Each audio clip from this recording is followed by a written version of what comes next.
And now, time for History Oversimplified with your host, YBF91. Today's episode, the Boer Wars. So the Boer Wars were two main conflicts that erupted between the British Empire and two independent republics, known then as the Orange Free State and the Transvaal. Both of these wars occurred during the latter half of the 19th century and the beginning of the 20th century. The settlers of these two republics were known as the Boers. The Boers, also known as Afrikaners, were essentially farmers and descendants of Dutch settlers that originally emigrated to the southern Cape of Africa. Why did the Dutch settle there? The Dutch East India Company and the prospects of acquiring useful resources. However, if we look on a map, we see that the Orange Free State and the Transvaal are located more interior to the African continent. What inspired the Boers to move to those places?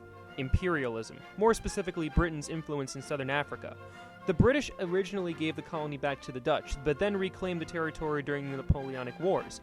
By the 1830s, the Boers grew tired of Britain and her policies in the south, and between 1835 and 1845, the Boers, known as Voortrekkers, traveled from the Cape Colony to territories more inland.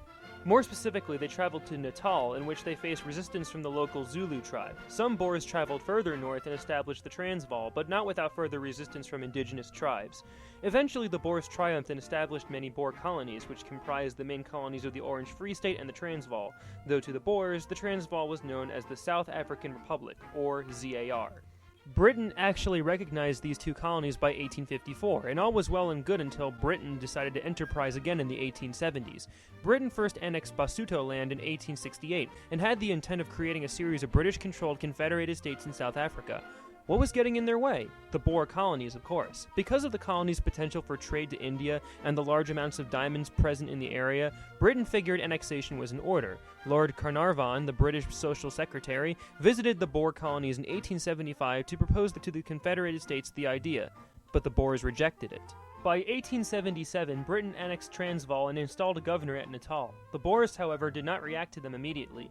The Boers already had their own problems, namely disputes and skirmishes between local tribes, including, again, the Zulus. The Transvaal leader, Paul Kruger, held talks with Britain about their own problems. This provided the impetus for Britain to step in and help defeat the Zulu tribes in a series of small battles in 1879. This was collectively known as the Anglo-Zulu War. Meanwhile, the Boers were still furious about the British being in their faces and argued that the British annexation violated the Sand River and Bloemfontein Conventions, which established the Boer republics to begin with. By 1880, the Boers had enough and revolted against the British. The Transvaal declared independence from Britain, and many Boer ambushes occurred all over the area. The Boers effectively decimated British garrisons because of their expert marksmanship developed from their farming and hunting experiences. The British, after several minor battles with the Boers, did not want to risk another costly war and agreed to a peace treaty by 1881. This was the first time since the American Revolution that the British were defeated and forced to sign a treaty. Crazier still, the British were defeated by members of a disorganized Boer local militia.